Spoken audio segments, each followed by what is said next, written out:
Assalamualaikum warahmatullahi wabarakatuh. Perkenalkan, nama saya Siti Mulyani. Saya calon guru penggerak angkatan 11 dari SMPN 2 Pasawahan, Kabupaten Purwakarta, Jawa Barat. Pada kali ini, saya akan memaparkan modul 1.4 Budaya Positif. Aksi nyata mewujudkan budaya positif di sekolah melalui kesepakatan dan keyakinan kelas. Latar belakang. Yang pertama, latar belakang dari budaya positif yaitu tujuan pendidikan menurut Ki Hajar Dewantara adalah menuntun segala kodrat yang ada pada anak-anak agar mereka dapat mencapai keselamatan dan kebahagiaan yang setinggi-tingginya, baik sebagai manusia maupun sebagai anggota masyarakat. Anak diberi kesempatan untuk mengembangkan minat, bakat, dan potensinya sebagai individu yang unik. Sementara itu, guru harus memberikan tuntunan dan pedoman agar anak tidak kehilangan arah dan dapat menemukan kemerdekaan dalam belajar. Budaya positif di sekolah sangatlah penting untuk dikembangkan.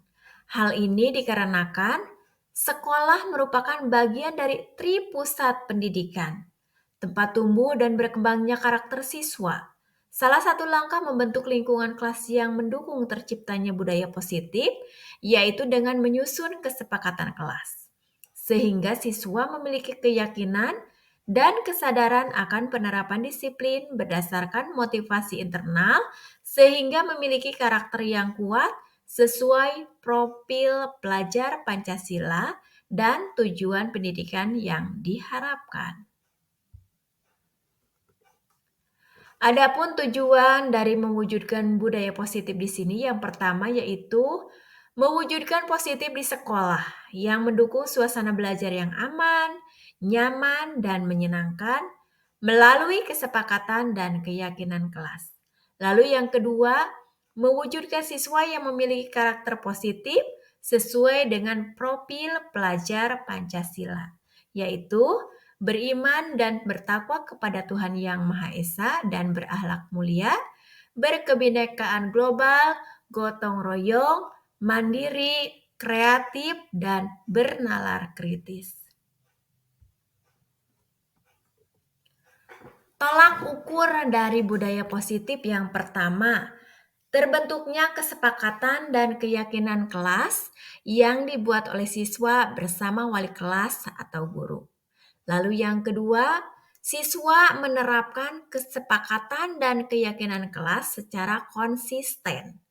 Dan yang ketiganya, menguatnya karakter positif dalam diri siswa seperti religius, disiplin, tanggung jawab, peduli, mandiri, gotong royong, kreatif, dan bernalar kritis.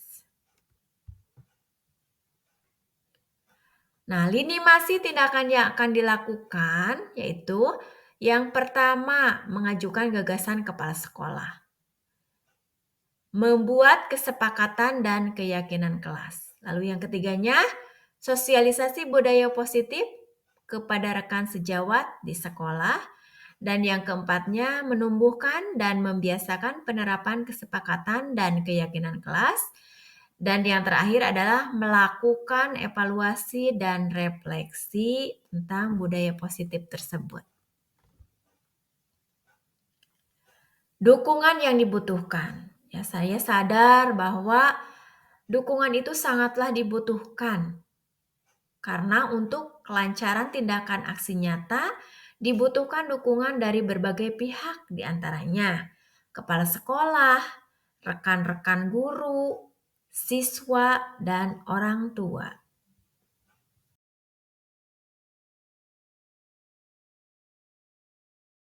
Praktik baik, mempraktikkan dan sebagainya. Mudah-mudahan tidak sampai di sini, tapi ini akan diimplementasikan dalam kegiatan yang lain. Nah, mereka tidak boleh punya ini sendirian, maka ada kegiatan diseminasi agar seluruh warga sekolah, seluruh guru di sini punya pemahaman yang sama dengan itu. Dan hal ini topiknya adalah budaya positif yang sebetulnya sudah kita ketahui, tapi mari kita dengar. Mungkin kalau Bu Pina yang menjelaskan, Bu yang menjelaskan mungkin berbeda. Tanya jawab boleh, tapi waktu tetap dibatasi hanya 30 menit. Ya, nah, Bu Pina. Assalamualaikum warahmatullahi wabarakatuh. Puji dan syukur kehadirat Allah Subhanahu wa Ta'ala yang telah memberikan kesehatan kepada kita semua sehingga kita semua dapat berkumpul dalam kegiatan hari ini. Terima kasih kepada Ibu dan Bapak Guru karena sudah menyempatkan waktunya di sela-sela kesibukan untuk dalam keadaan sehat walafiat ya. Nah, di sini saya bukan ingin menggurui dan doai ya, hanya ingin berbagi praktik baik tentang pemahaman kami tentang diseminasi budaya positif. Tapi sebelumnya untuk dilancarkan acaranya, Bapak Ustadz dimohon untuk berdoa. Mungkin waktu dan tempatnya dipersilakan.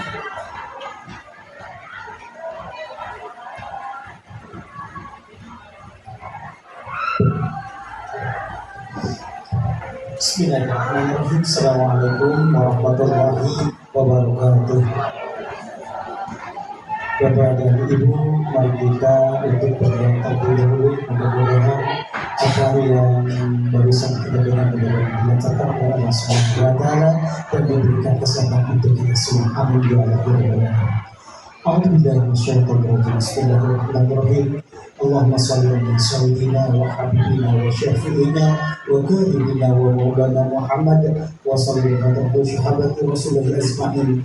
Alhamdulillahi rabbil alamin. Hamdan syakirin, hamdan na'imin, hamdan wafi'in ni'amah wa yukafi majidah. Ya Rabbana lakal hamdu kama yanbaghi lizzalali wajhika wa husni. Allahumma ahna bil iman dunya wal iman. Allahumma sabitna bil tauhid wa sabitna bil marifah. Allahumma nabika bil nuri hidayatika kama nawtar arda biduri samsika abadan abadan bi rahmatika ya arhamar rahimin.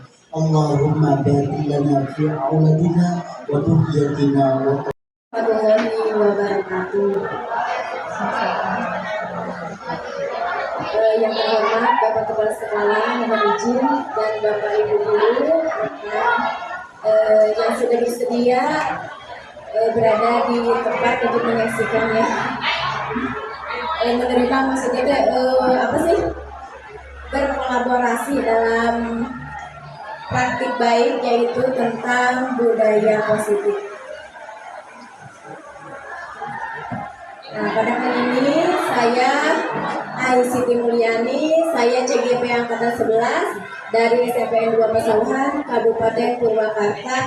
Di sini saya akan sharing atau menjelaskan budaya modul 1.4 tentang budaya positif.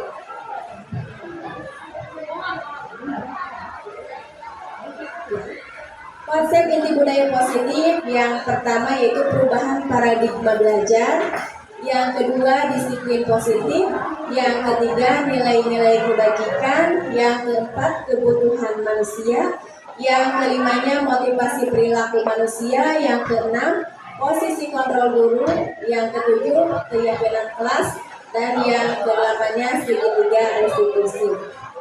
Nah, pembelajaran dengan paradigma baru. Nah, mungkin tadi sudah dijelaskan ya bahwa kita itu sebaiknya bukan bukan sebaiknya kita itu menuntun, tapi bukan menghukum ya, tapi sebaiknya kita itu menuntun kepada siswa agar menemukan bahwa mereka itu mendapatkan sesuai dengan kodrat alam dan kodrat zaman. Nah, pembelajaran dengan paradigma baru yaitu pembelajaran yang dirancang berdasarkan prinsip pembelajaran berdiferensiasi, sehingga para peserta didik belajar sesuai dengan kebutuhannya berdasarkan tahap perkembangan sesuai teori psikologi modern untuk mewujudkan profil pelajar Pancasila. Karena profil pelajar berdiferensiasi sendiri itu sesuai dengan kebutuhan. Jadi kita yang di awalnya mungkin kita bisa lakukan dengan membuat tes diagnostik ya atau asesmen awal itu untuk mengetahui bahwa anak itu mempunyai karakteristiknya itu seperti apa gitu.